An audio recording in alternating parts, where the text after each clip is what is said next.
conceptos, ¿no? Primero, ¿cuál es la frecuencia respiratoria normal? Generalmente es de 12 a 16 respiraciones por minuto, ¿no?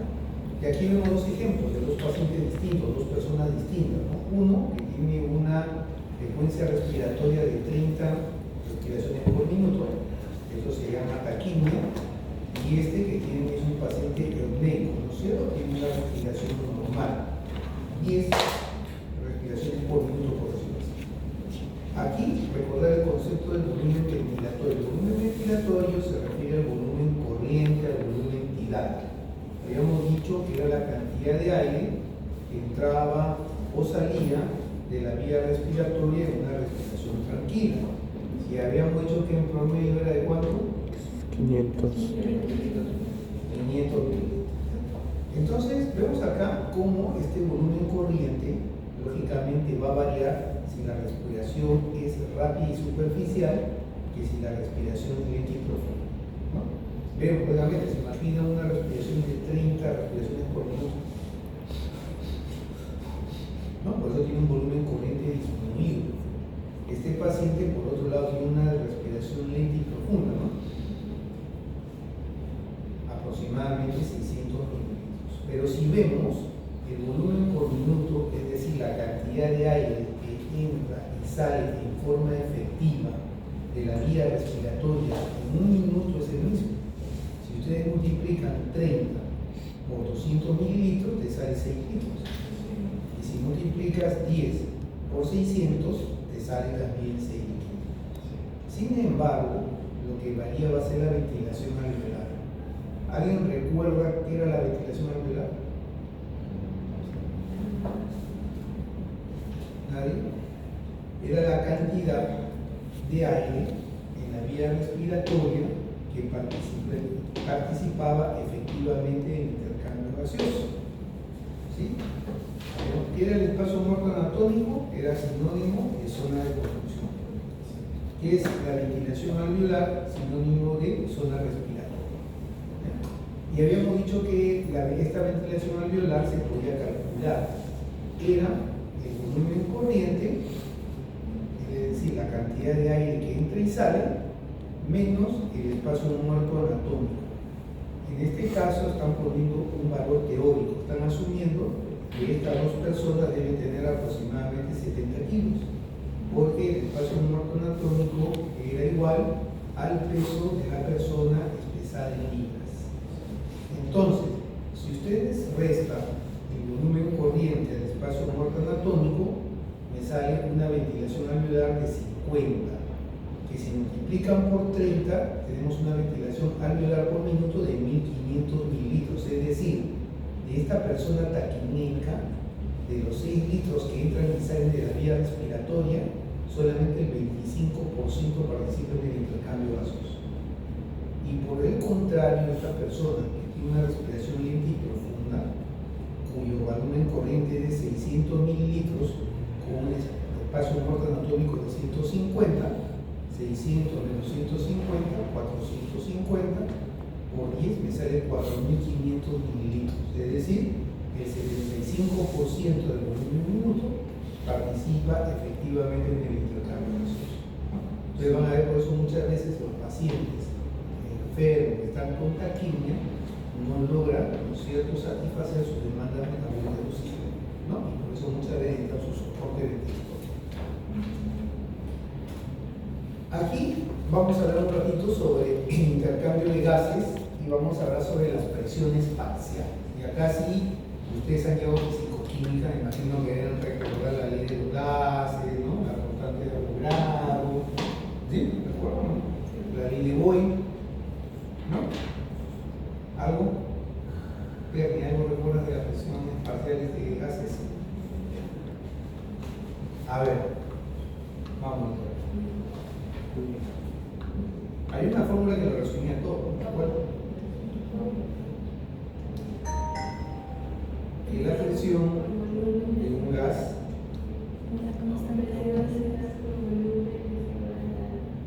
¿ya? Nada más. La fórmula era que la presión de un gas, ¿no es cierto?, es directamente proporcional al número de moles, es decir, a la concentración, ¿sí?, y a la temperatura, y era inversamente proporcional al volumen. Presión es igual a nRT entre D. Ese era el resultado. ¿Y por qué hablamos, en este caso de la fisiología respiratoria, hablamos de presiones parciales? ¿Por qué hablamos de presión parcial de oxígeno, presión parcial de dióxido de carbono? Primero entendería por qué, ¿no? Cuando ustedes leen, si es que leen el grano, no sé, hablan de la presión parcial de oxígeno, presión parcial de dióxido de carbono. ¿Por qué? Si uno subía, disminuía el otro. No, no es por eso. Perfecto, porque cuando hablamos de fisiología respiratoria, vamos a hablar de aire atmosférico, vamos a hablar de aire alveolar, que es una mezcla de gases, que está constituido por oxígeno, nitrógeno, dióxido de carbono, ¿no es cierto? Son presiones parciales. Y como dice aquí, la presión ejercida por cualquier gas, solo en una mezcla de gases, es igual a la presión total multiplicada por la fracción de la cantidad total de gas que representa. Suena difícil, ¿no? Pero sería así: la presión ejercida por el oxígeno solo, en una mezcla de gases, que es el aire atmosférico, sería igual a la presión del aire atmosférico multiplicada por la fracción que representa el oxígeno en el gas total. Más entendible, ¿no? ¿Sí? Una pregunta, con otros grupos, ¿en los colegios enseñan todavía regla de simple? ¿Quieres saber más? ¿Sería la película variable? No, pregunto.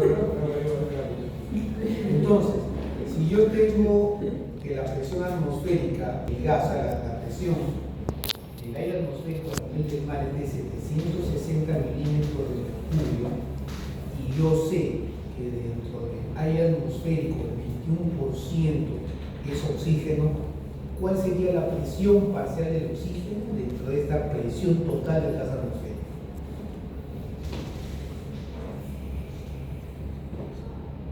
¿Ya lo sabes? ¿No? ¿Nada?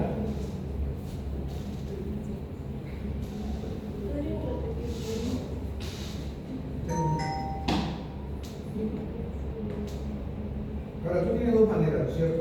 Los estudiantes de medicina tienen que resolver, ¿no es cierto?, los problemas bien académicamente o bien por viveza, ¿no es cierto? Por viveza la respuesta ya está ahí, por son 160 milímetros de mercurio, ¿no? Ahora, académicamente, ¿cómo lo sacas? ¿Los amigos saben reír de este síntoma? ¿Alguien lo ha sacado?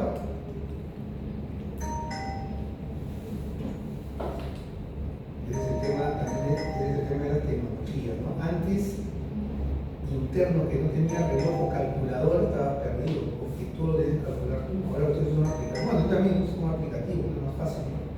Pero quiten algunos aspectos. A ver, ¿cuánto es? ¿Cómo lo calculan?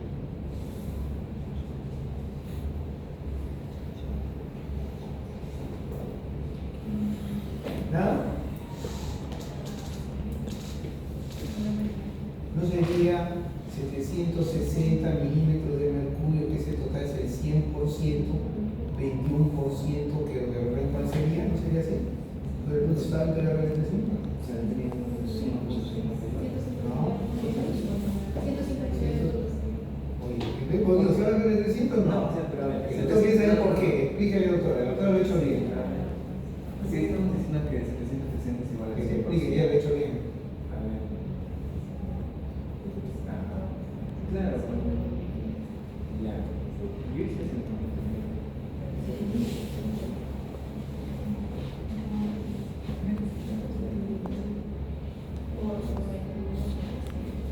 Pero no estamos haciendo 20.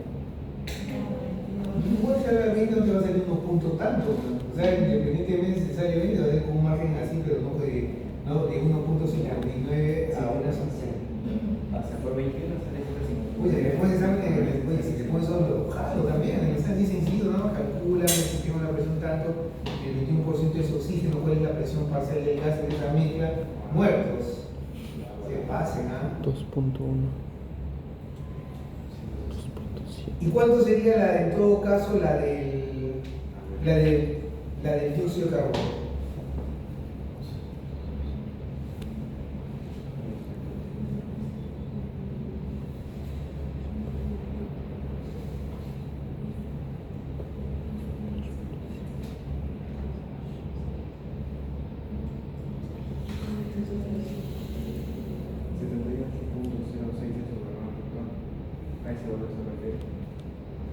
A ver, yo que entienda.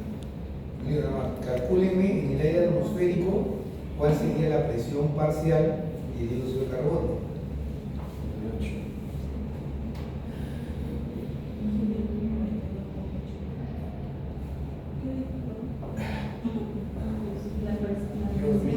¿Cuál es? A ver, ¿cuánto es? Presión parcial del dióxido de carbono. Claro.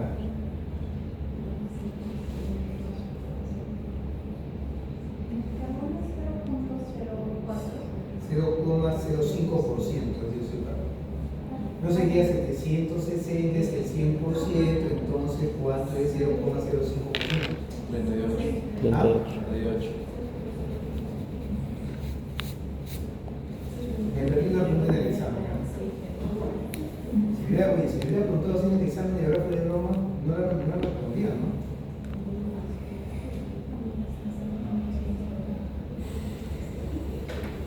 Ah, señor. Acá dice, ¿no es cierto? Otra cosa. Entonces, hablamos de fisiología respiratoria, el aire atmosférico y el aire alveolar, que realmente es una mezcla de gases, ¿no es cierto?, de los cuales la presión parcial corresponde al porcentaje, ¿no es cierto?, que el gas representa en dicha mezcla de gases, ¿ya? Ahora dice, el gas difunde de áreas de alta presión a otras de presión baja y la velocidad de difusión depende del gradiente de concentración y la naturaleza de la barrera nuclear. ¿Sí? O sea, la velocidad de difusión, dice acá, la difusión va del área de mayor presión a la de menor presión y la velocidad depende del gradiente de concentración y la naturaleza de la barrera entre ambas. ¿Se entiende? En otras palabras, la velocidad de difusión es directamente proporcional al gradiente de concentración y la naturaleza, y es inversamente proporcional a la naturaleza de la membrana alveolar. ¿Se entiende o no?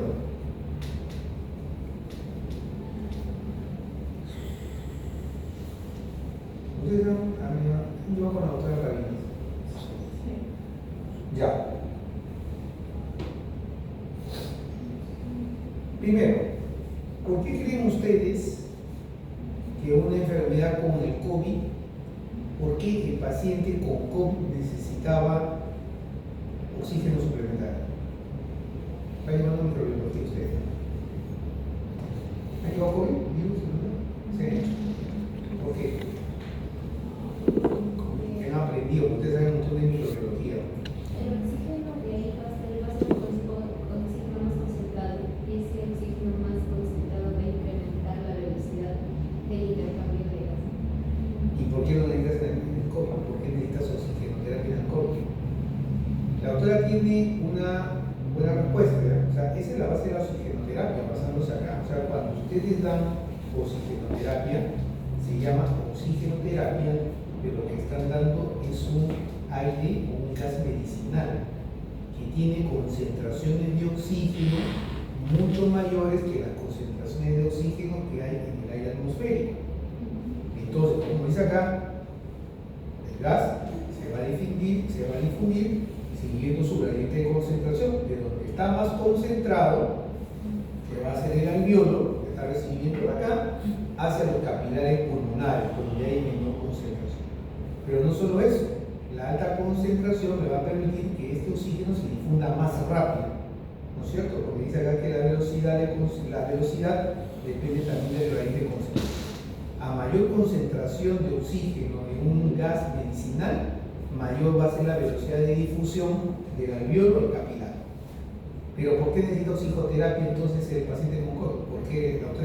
explicado el mecanismo, pero ¿por qué el paciente con COVID necesita oxigenoterapia?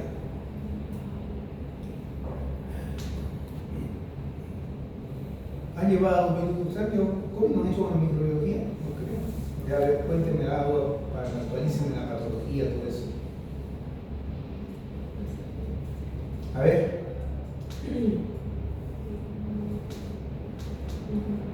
Yo no me voy a sentir mal en exigirles mucho, porque diré por lo menos no les exigí mucho en fisio, pero se volvió un microbiólogo. Me van a enseñar y va a ser una retroalimentación. ¿Por qué? Los pacientes con COVID generalmente hacen síndrome de distrés respiratorio agudo. Básicamente es un edema de pulmón. O sea, el pulmón se llena de agua, el alveolo. Entonces, si aumenta el grosor de la membrana alveolo capilar, la velocidad de difusión del oxígeno aumenta o disminuye. Disminuye y el paciente se hipoxia. O sea, cuando hay un grosor de la membrana alveolo capilar, la difusión del oxígeno se hace más lenta. Entonces el paciente entra en hipoxia.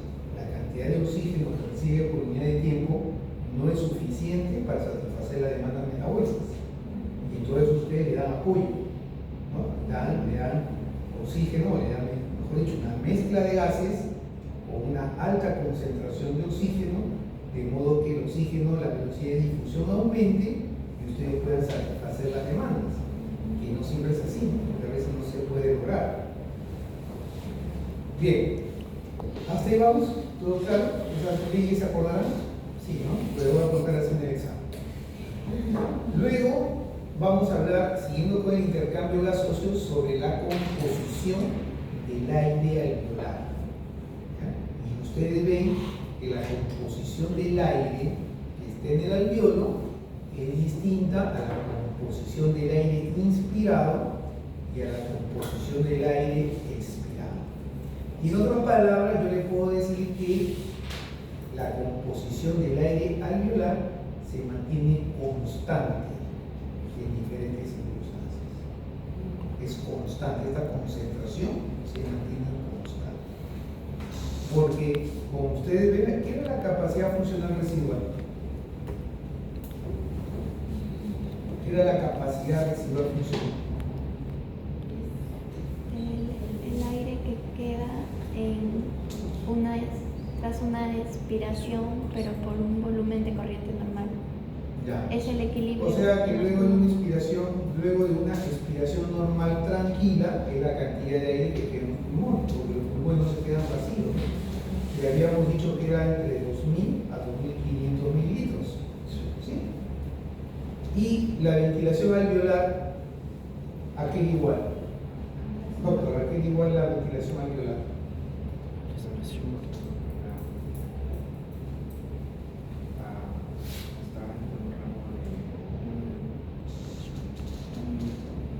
¿Qué era la ventilación alveolar?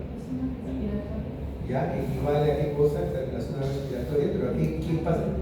Al espacio muerto. Es el volumen corriente menos el espacio muerto. Pero la definición de las. Pero está bien, o sea, mira, ella tiene. Incluso me gustó el comienzo, pero no me lo termino. O sea, me dice, doctor, la ventilación alveolar es sinónimo de zona respiratoria. Ya. Entonces, ¿qué pasa ahí? O sea, ¿por qué se llama? Deja, doctor, que termine. Porque, a ver, trata, porque si tiene una parte de la memoria, tiene buena memoria, pero vamos a ver si tiene buen razonamiento, ¿no? Eso no puede decir. A ver. La zona respiratoria está relacionada con lo que es la diferencia de la zona de conducción. Ya, y en otras palabras, ¿qué diferencia la zona respiratoria de la zona de conducción? Esto se va a usar donde se concentra la mayor cantidad de intercambio. Ya, donde ocurre el intercambio gaseoso, ¿no es cierto? ¿Está bien? O sea, esa es la ventilación alveolar, o sea, era la zona, ¿no es cierto?, que participa efectivamente en el intercambio gaseoso. Y como dice la doctora, por ahí dijeron, equivale al volumen corriente menos el espacio muerto anatómico. Entonces nos quedamos siempre con la idea, espacio muerto anatómico igual zona de conducción. Que se escribe de dónde a dónde la zona de conducción, doctora.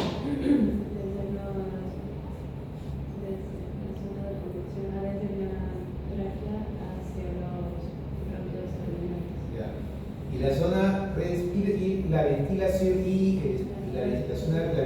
alveolar sería igual a zona respiratoria, que es el lugar donde ocurre efectivamente el intercambio gaseoso. ¿Ya?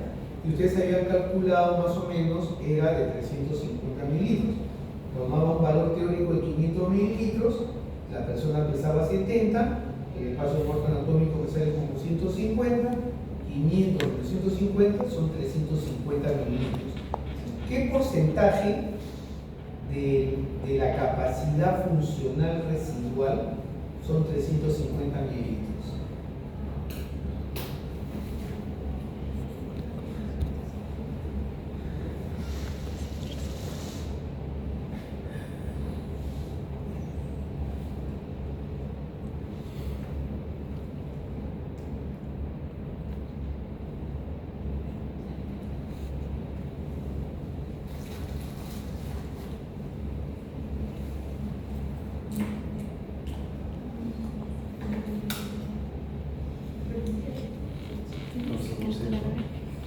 ¿Qué porcentaje?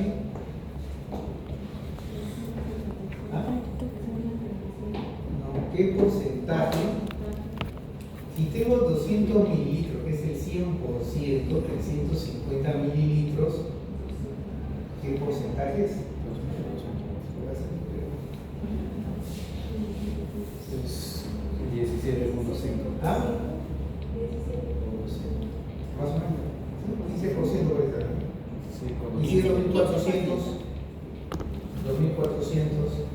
sale como 15 creo, ¿no? 14.7. Ya, 15%. Para que entiendan, si te descuentan 15% de tu sueldo, impacta mucho en tu economía, no sé lo que te quita racional.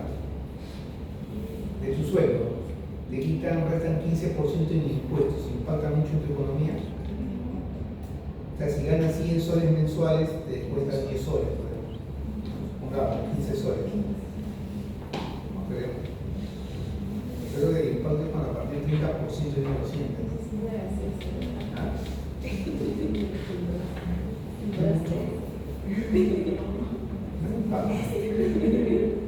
Como que no crean que no es el país que tiene menos presión tributaria en Latinoamérica. En otros países la presión tributaria es más severa. Nosotros no nos estamos muy acostumbrados a eso, no nos importa mucho. Luego, si te vas a Suecia, eres soltero, médico, no justificas tu familia, el Estado te va a quitar el 35% del sueldo en impuestos por no justificar tu cargo. O sea, tú puedes justificar, tengo hijos, tengo una mamá enferma, todo, pero si tú, pueblo, eres soltero, vas allá, es como médico, tu probabilidad de ese tema tributario es terrible, ¿no? Y ven ¿cómo se llama? Que tú no tienes, o sea, tú no fundamentas que no sé, que no te tratan mi mamá, que no tratan enfermos, el Estado te descuenta el 35%. Para pensar, ¿no? Así en otros países, pues acá somos los reyes de la evasión. La ilusión y la evasión en otros países, olvídate. ¿Ustedes han visto esa película de los gangsters? Por ejemplo, en Estados Unidos han visto los años 30, ¿no? ¿No han visto esas épocas? De Al Capone, Luciano, ¿no? ¿No? ¿No saben la historia? Ni solamente saben medicina ni medicina sabe. ¿No han escuchado hablar? Luciano, Al Capone, todos esos gánsteres de los... ¿no? Vean. En Estados Unidos, o sea, ¿qué puedo decir? Era un tiempo como los años 30 como ahora. O sea, sí, o sea, pero eran bien. Busquen cómo era Estados Unidos antes, era presidente de la lucha entre mafia, pero no. Ellos sí, en esos tiempos de la mafia, en Estados Unidos, los venezolanos le quedaban chicos. Porque los gánsteres usaban ametralladoras, eran matanzas de 30, 35 personas, inclusive hay un personaje también histórico que es Leonel, que eran los intocables, había una policía especial que era una guerra. Pero en Estados Unidos todos los gánsters que ha habido y hasta ahora, porque probar esa relación de asesinato, todo eso es difícil, todos terminan en la cárcel por evasión de impuestos. Esa es la peor pena que hay en Estados Unidos, que tú evades impuestos. Y los gringos no creen en nadie cuando es plata.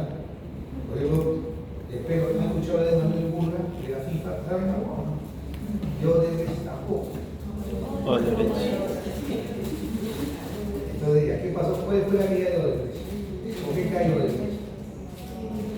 Ya, pero ¿por qué? O sea, siempre estaban lavando, ¿no? Estaba en México, Brasil, Perú, Chile, pero ¿por qué nunca pasaba nada? Pero por eso, ¿dónde caen ellos? Todo se sabía, pero ¿dónde caen? Ellos caen cuando se todo se sabía. Pero ellos caen como transnacional se meten en Estados Unidos. Ahí lo comienzan a seguir por el tema de los impuestos. Igual a FIFA. Entonces, ahí pues. Bien, entonces no impacta mucho. Entonces, ¿ustedes creen que si la ventilación alveolar corresponde al 15% del total, va a cambiar mucho la composición del aire dentro del alveolar? No, se mantiene. Viene la pregunta de Capó: ¿por qué es necesario que ustedes, o sea, en condiciones fisiológicas, mantengamos una composición alveolar casi constante?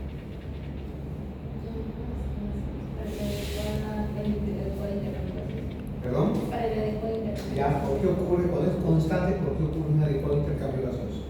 Que el oxígeno al interior del alveolo es mayor que los nucleares. Ya, ¿y eso qué cosa?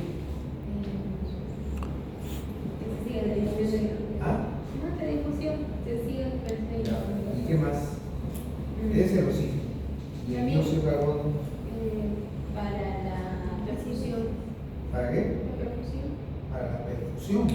¿No? Para el control de la acidosis. Ah, Acidosis. así ha sido. No me hago de fisiológico, o sea, acá es fisiológico.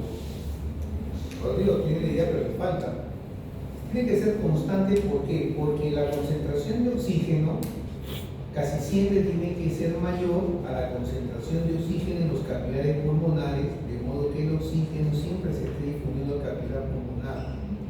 Y por otro lado, la concentración de dióxido de carbono siempre tiene que ser menor en relación a los capilares pulmonares, para que el dióxido de carbono se esté difundiendo constantemente al alveolo y ser eliminado en la expiración. Ya, eso es para que hay que mantener, porque el organismo busca mantener una composición de aire dentro del alveolo casi constante, como dices tú, para favorecer el intercambio gaseoso, como manteniendo estos gradientes de concentración que permitan la difusión del oxígeno hacia la sangre y del dióxido de carbono hacia la alveolo. Seguimos, la ley de Fick. Cuando hablamos de la difusión a través de la membrana alveolo-capilar, siempre debemos tener en consideración la ley de Fick, que dice que la tasa de difusión de una sustancia por una membrana es directamente proporcional al área de superficie de la membrana. Y es lógico, ¿no es cierto? A mayor superficie va a haber mayor difusión de un gas. ¿Sí? Dice también a la solubilidad de la sustancia en la membrana. Eso está más en relación a la capacidad que tiene el gas de unirse a una sustancia presente en la sangre, que es la hemoglobina. Y lo vamos a tocar un poquito más adelante. ¿Ya? A la diferencia de concentración entre ambos lados de la misma, ya hemos visto. Los envases viajan de donde hay mayor concentración o mayor presión parcial hacia donde hay menor concentración. Acuérdense siempre de la fórmula: presión es igual al número de moles, que es la relación a la concentración, por la constante, por la temperatura entre el volumen. Entonces, tú te acuerdas de esa fórmula y sabes lo que es abajo es inversamente proporcional y lo que está encima es directamente. Entonces, yo con esa fórmula, mi presión es directamente proporcional al número de moles, es decir, a la concentración del gas. A mayor concentración, mayor presión parcial. Es directamente proporcional a la temperatura. A mayor temperatura, mayor presión parcial. Y es inversamente proporcional al volumen. ¿Ya? Bien. Y luego dice que es inversamente proporcional, como hemos visto, al grosor de la membrana. A mayor grosor de la membrana, la tasa de difusión se hace más. ¿Ya? Esto sí van a tener en cuenta cuáles son los factores que incrementan la difusión de oxígeno a través de la membrana alveolo-capilar. Aumento del área de superficie del alveolo, eso solamente es una transpolación de eso, ¿no? Aumento del área de superficie del alveolo, disminución del espesor de la pared alveolar, aumento de la presión parcial alveolar, y lo que reduce el ritmo de difusión es la reducción de la superficie alveolar, aumento de la distancia de difusión, aumento del espesor de la pared alveolar y la reducción de la presión alveolar de oxígeno. ¿Ya? Esa es la ley de Fick, que explica cómo varía la tasa de difusión a través de la membrana alveolar. Bien, esto es un poco lo que están explicando sobre la solubilidad. Dice que la captación de un gas por la sangre depende de su solubilidad y de la combinación química del mismo. En otras palabras, la solubilidad va en relación a la capacidad que tiene el gas de unirse al hemoglobina. Entonces, vemos nosotros que sustancia, ¿cuánto demora un eritrocito en atravesar la circulación pulmonar? 0,7 segundos, ¿no? Y en el ejercicio 0,3. Entonces, este tiempo es el tiempo que tiene un gas para entrar en equilibrio a ambos lados de la membrana y dejar de difundirse. Entonces vemos acá como el óxido nitroso, que es un antiestésico, tiene la particularidad que no se une con la hemoglobina. Entonces las concentraciones de óxido nitroso libres en sangre, ¿sí?, se mantienen altas. Entonces le permite más rápido alcanzar el equilibrio con la concentración de óxido nitroso del alveolo. Y ven acá, bueno, miren, tiempo del eritrocito que pasa por los capilares, 0,75. Esta es la presión parcial de óxido nitroso y vemos cómo rápidamente llega al equilibrio, se difunde. O sea, depende, no está limitada por la difusión, se difunde rápido, sino que en este caso estaría limitada por la perfusión, es decir, por la velocidad con que pasa la sangre por los capilares, ¿ya? Y el otro extremo viene a ser el monóxido de carbono. Este sí se une firmemente a la hemoglobina. Entonces, al unirse firmemente a la hemoglobina, sus concentraciones en sangre siempre paran bajas y no le alcanza el tiempo suficiente para alcanzar el tiempo de equilibrio. Entonces decimos que el monóxido de carbono está limitado por la difusión. Y para la próxima clase, ustedes van a averiguar por qué el oxígeno, que es una forma intermedia entre el óxido nitroso y el monóxido de carbono, está limitada por el riego sanguíneo. Lo de abajo habla algo parecido, la capacidad de difusión del pulmón es directamente proporcional a la de la membrana alveolar e inversamente proporcional a su espesor. Esto lo vamos a dejar y vamos a hablar la circulación pulmonar. Vamos a hablar sobre la circulación pulmonar. Ya habíamos visto en la clase anterior, ¿no es cierto?, la diferencia entre las paredes de la arteria pulmonar y su rama principal con respecto a la aorta, es mucho más delgada, casi un 30%, lo cual le permite mayor capacitancia. Ya habíamos visto cómo a nivel de los capilares pulmonares hay una presión hidrostática y una presión oncótica que busca retener la sangre en el espacio intravascular, ¿sí? Ya vemos cuál es la velocidad del flujo de la sangre, y la idea que quiero que quede de todo esto es que la ventilación y la perfusión son mayores en las bases del pulmón que en los vértices. Y entonces la pregunta viene acá: ¿por qué es la ventilación? ¿Quién me puede definir qué es ventilación? Ya, muy bien. O sea, es la entrada y salida de aire de la vía respiratoria. Y perfusión. Oxigenación de los tejidos. Perfecto. ¿No? Entonces dice que la ventilación es mayor en vértices que en las bases y lo mismo que la perfusión. Primera pregunta: ¿cuál es la función de la presión intrapleural? ¿Qué ocasiona que la presión intrapleural sea negativa? Pues que el pulmón se pegue a la pleura. ¿Ahora qué? A la caja torácica. Entonces, la presión intrapleural, o sea, hemos visto que la pleura tiene dos hojas, una cavidad virtual llena de líquido, que tiene una presión intrapleural que mantiene, ¿no es cierto?, el pulmón. O sea, yo tengo la hoja visceral unida a la hoja parietal, y lo que produce, ¿no es cierto?, la presión intrapleural es que el pulmón se mantenga adherido a la caja torácica, ¿no es cierto? Es por eso que lo que hacen los músculos respiratorios es mover la caja torácica, que a su vez va a movilizar el pulmón, expandiéndolo y va a disminuir la resistencia de la vía aérea del paso de aire, prácticamente eso. Pero dice acá entonces, ¿cuáles alvéolos estarían más expandidos? ¿Los que están en los vértices o en las bases? Bases. En las bases estarían más expandidos que están en el vértice. Ahí dice, la presión intrapleural es más negativa en el vértice que en la base. ¿Dónde estarían más expandidos los alvéolos? ¿En el vértice o en la base? En el vértice. ¿Sí? Y entonces, ¿por qué la ventilación es mayor en las bases?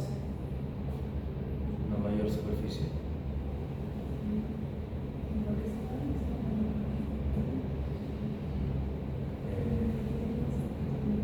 Ustedes me dicen, hasta ahí vamos, ¿no? Los vértices están más expandidos, aparte están más expandidos que las bases. Ahora yo pregunto, la ventilación dicen que es mayor en los vértices que en las bases. ¿Por qué?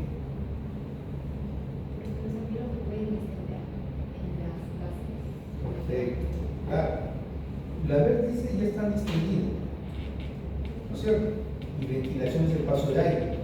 Es como si tú tuvieras un inflador o un tubito que se separa y en un lado tienes una pelota casi inflada y en la otra desinflada.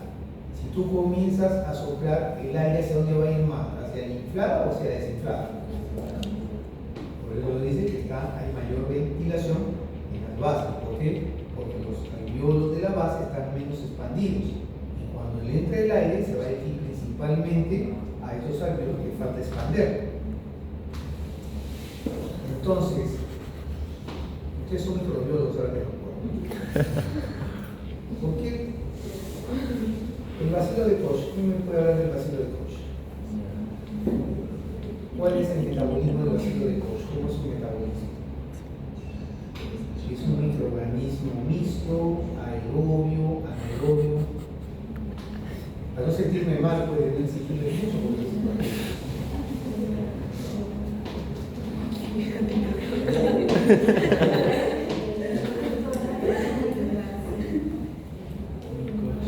¿ya? Y aquí hay un hecho importante de todo eso, ¿no? Lo que más me interesa dice que la presión de los capilares en el vértice de los pulmones se acerca a la presión atmosférica en los alvéolos. ¿Sí? Por lo común es suficiente la presión de la arteria pulmonar para conservar el riego, pero disminuye principalmente, ¿no? Si la presión alveolar, o sea, pero si disminuye si disminuye la presión alveolar, los capilares colapsan. O sea, da a entender que como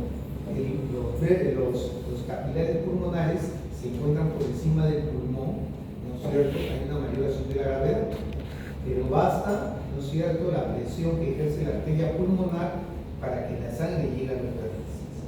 Y nosotros vamos a pensar como una unidad funcional, ¿no es cierto? Es el alvéolo, ¿con qué? Con el capilar. Y están en equilibrio. ¿Por qué pasaría? Y eso les explica por qué un paciente con un enfisema, un paciente que presenta sacos de aire, está hiperinsuflado, a pesar de estar hiperinsuflado, no tiene un adecuado intercambio gaseoso. ¿Por qué? ¿Por qué? ¿Sabes lo que es el enfisema, no? La enfermedad pulmonar obstructiva crónica, nosotros somos fumadores, ¿no? O sea, el tejido pulmonar es reemplazado por un tejido, aumenta, ¿no? Ha perdido su elasticidad. Entonces el paciente tiene saco de aire, hiperinsuflado, que ha perdido extensibilidad.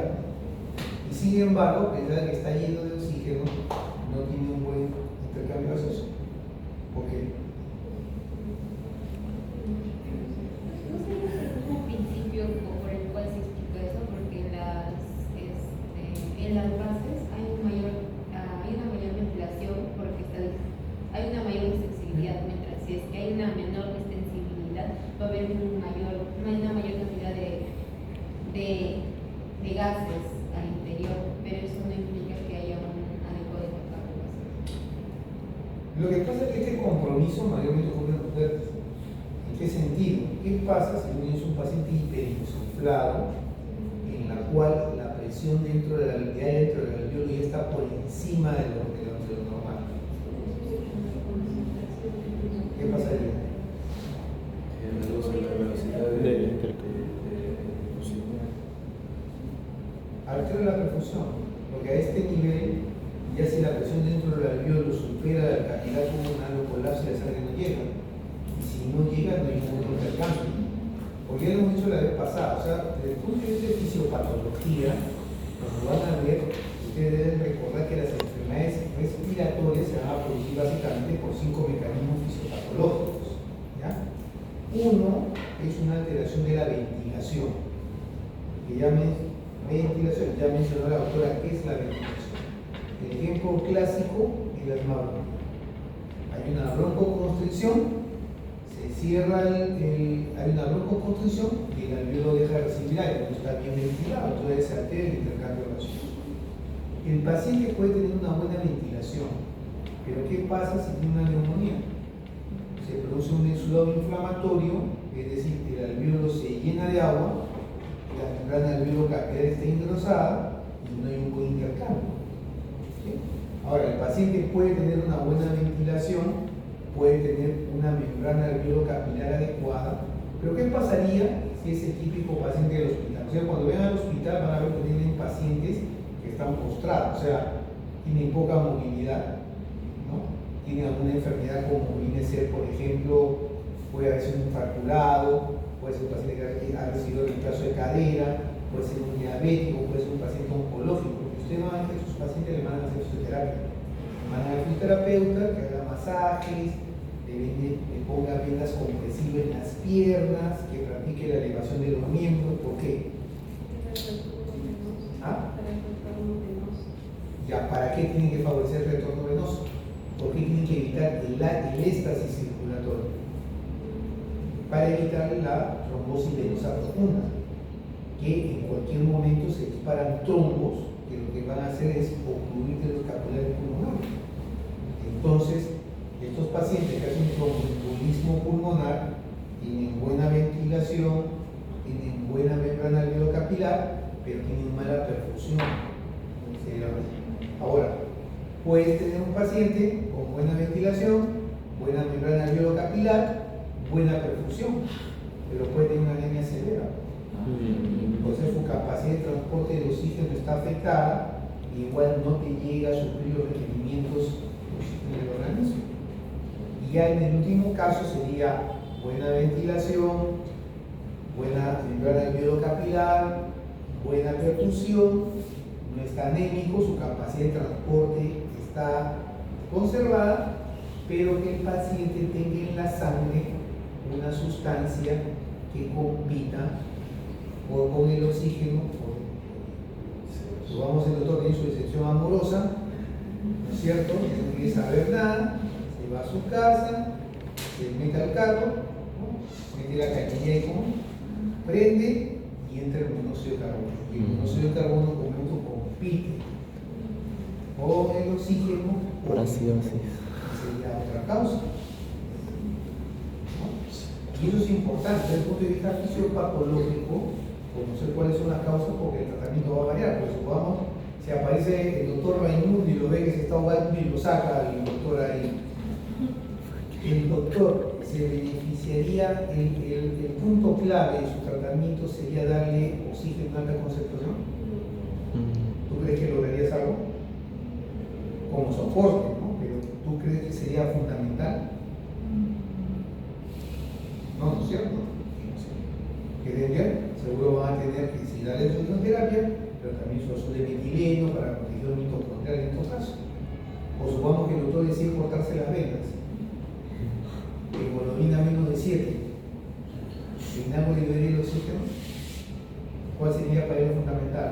Una transfusión, ¿no? Si tuviera un tromboembolismo, no digo que no le den soporte ventilatorio o oxigenoterapia, pero tratar la causa de fondo. El tromboembolismo, lo fundamental es el anticoagulante, como la heparina, la streptomicina, etc., ¿no? En la neumonía, el tratamiento antibiótico, ¿no? En el asma, lo fundamental es su broncodilatador o su corticoide. ¿Ya? Vaya entendido. ¿Preguntas hasta ahí? ¿Ninguna?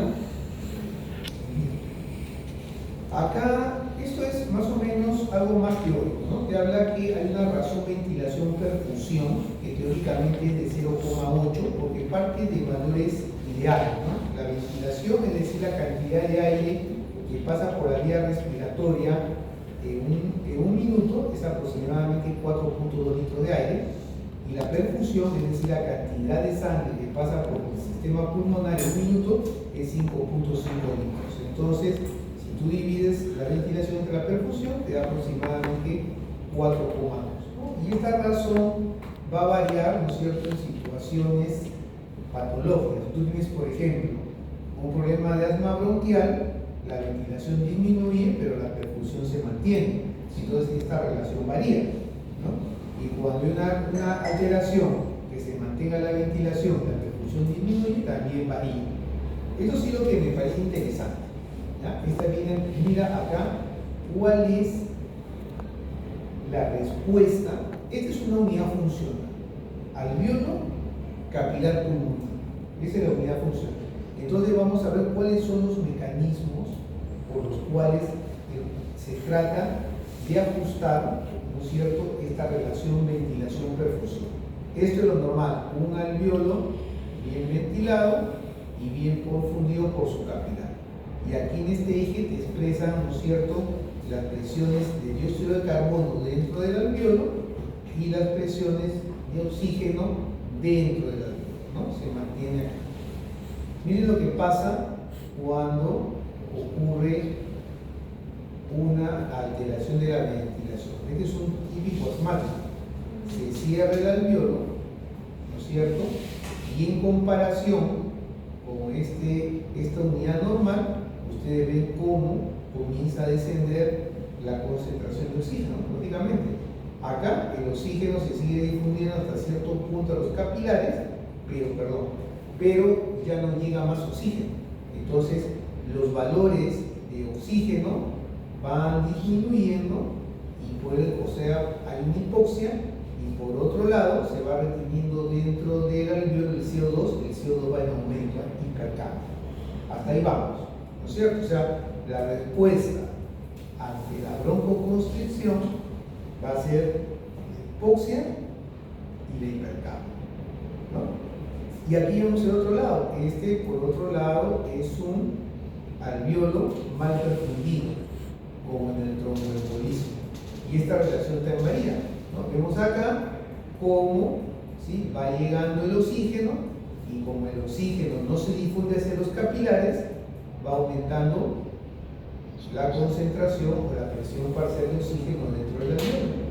Pero por otro lado, vemos que como no hay intercambio a nivel del alveolo, ¿qué ocurre? Va a haber una disminución de las presiones de dióxido de carbono, va a haber hipocapnia. Entonces, cuando hay una alteración de la perfusión, vamos a encontrar hipocapnia, y cuando hay una alteración de la ventilación, vamos a encontrar ¿qué cosa? Hipercapnia y hipoxia dentro del alveolo. Y nos vamos acá, pero antes de entrar acá, nos vamos acá. Dice que la hipoxia y la hipercapnia producen vasoconstricción del capilar pulmonar. ¿Sí? Era en este caso, ¿no? Acá, ¿sí?, esto que produce acá una hipoxia y una hipercapnia, lo que va a producir es vasoconstricción. ¿Por qué creen ustedes que ocurre la vasoconstricción? O sea, en estos alveolos mal ventilados, ¿por qué va a haber vasoconstricción del capilar pulmonar?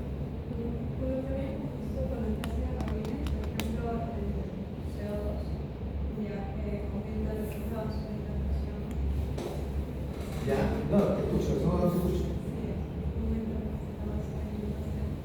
Pero ¿cuál es la finalidad? ¿Por qué ante esta hipoxia hipercapnia hay una... aumenta para menos resistencia y estos niveles más de Pero ingresa más y vasoconstricción. Ingresa menos oxígeno y menor transporte de perfusión.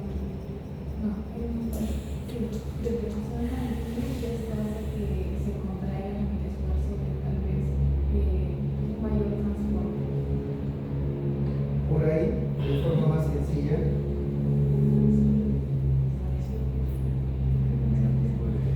lo que trata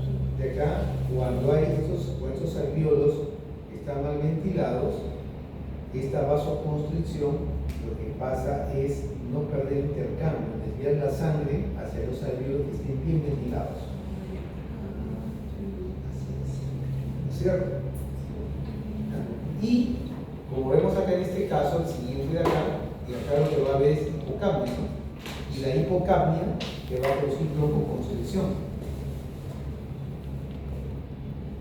¿Para qué?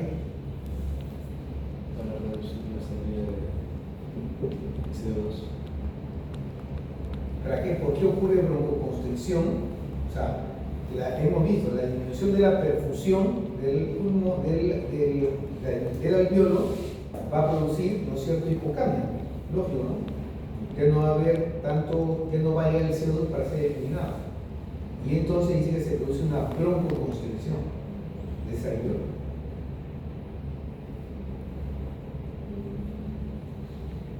Ese sería para desviar la ventilación, ¿no es cierto?, hacia alvéolos que están bien perfusados. Son respuestas adaptativas. Eso es como se trata de regular, ¿no es cierto?, mantener un adecuado intercambio gaseoso. Hay unas respuestas a la hipercapnia y hipoxia, que viene a ser la vasoconstricción, y hay respuestas a la hipocapnia, que viene a ser la broncoconstricción. Lo de acá, solamente hablar que hay factores activos, ¿no es cierto?, que regulan el flujo sanguíneo pulmonar. Hay el tipo neural, que es el sistema nervioso autónomo, simpático, parasimpático principalmente. El parasimpático produce relajación, ¿no es cierto?, y el adrenérgico, cuando hablamos de los receptores alfa-1, produce contracción, ¿no? Luego acá vemos también que hay factores humorales, como viene a ser la angiotensina 2, que produce contracción, la endotelina que produce contracción, la histamina que produce relajación. Y muchas de estas funciones están reguladas por el endotelio. ¿Qué es el endotelio? ¿Qué es el endotelio? ¿Qué es el endotelio? Es un epitelio. ¿Ah? Epitelio de los vasos El sanguíneos. epitelio no puede ser endotelio.